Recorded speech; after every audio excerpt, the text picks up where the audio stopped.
Fazemos hoje o balanço da semana com a presença de José Pedro Belmar da Costa, coordenador do Departamento de Gestão de Ativos do Banco Popular. José Pedro, muito obrigado por estar presente neste mercado global. É uma estreia e é positivo termos alguém a representar o Banco Popular também neste programa. Começando pela situação que, se calhar, mais terá marcado esta semana e que de resto tem sido também o tema central nos últimos meses, a negociação da Grécia com os investidores, com os credores privados. Parece-lhe que a solução vai ser alcançada, a solução tão esperada vai ser alcançada agora nos próximos dias, ou vamos ter que esperar por mais negociações e tudo porque o perdão da dívida parece não gerar grande consenso? Em relação aos investidores, é um facto.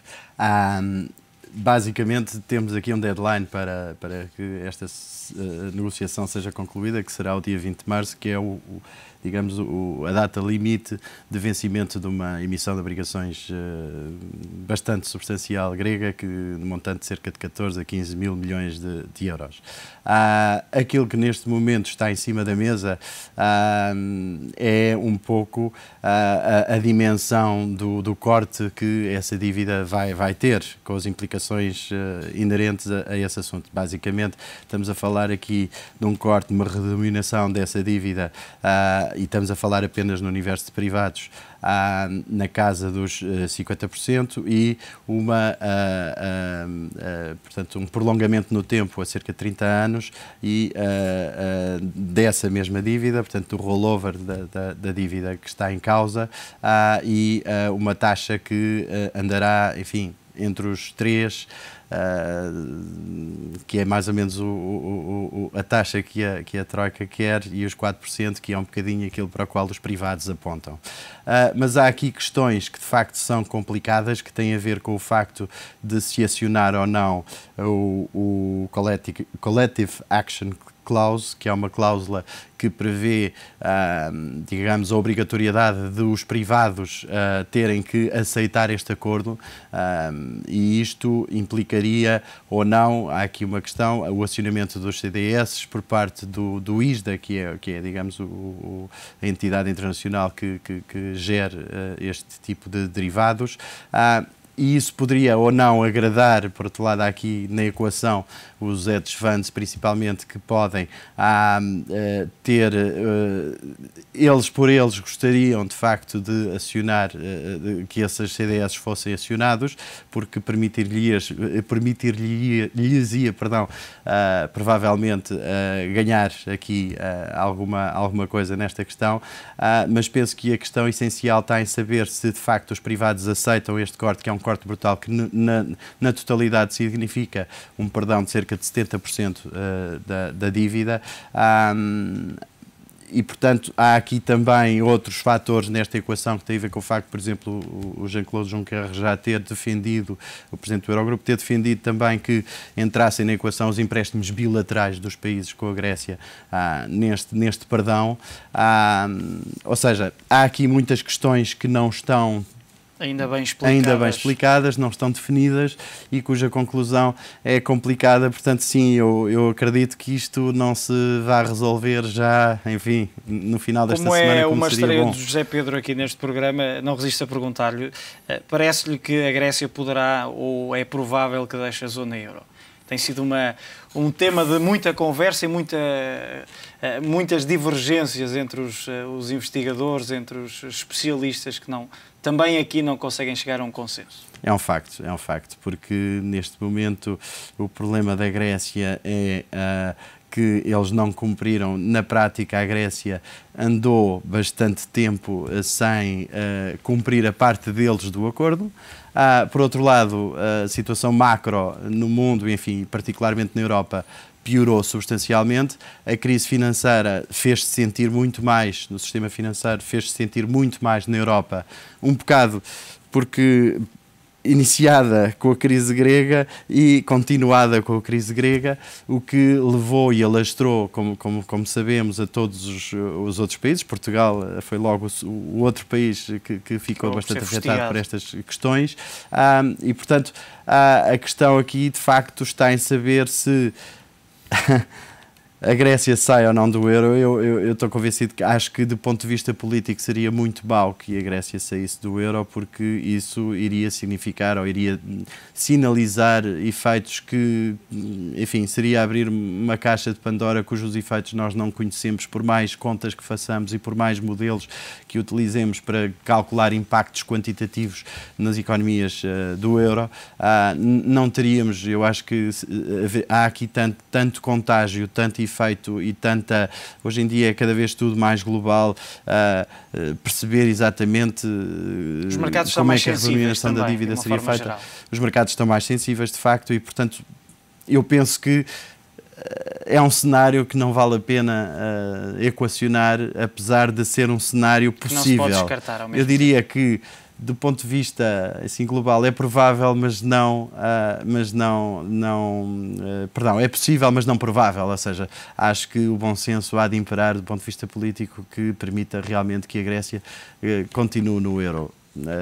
Penso que a dívida terá que ser toda ela renegociada, talvez a parte do FMI, que é a parte mais sénior, incluindo o Banco Central, que tem cerca de 55 mil milhões de euros comprados em mercado secundário de dívida grega, também poderá fazer parte deste pacote de haircut, digamos assim, apesar de, enfim, querer ter um papel mais sénior. Tem capacidade para assumir alguma destas perdas e, portanto, enfim, a discussão vai se manter.